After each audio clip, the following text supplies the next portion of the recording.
శనివారం ఎంకన్న స్వామి పేరు చెప్పి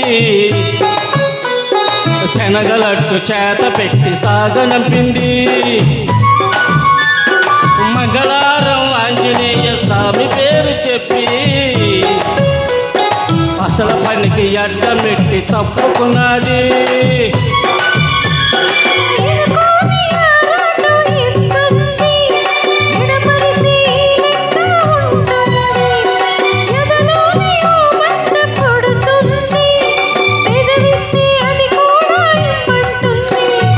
సిరిముసికి ఉండాలి చీకటి అంది, ఏ కళ్ళు పడకుంటే ఓకే అంది.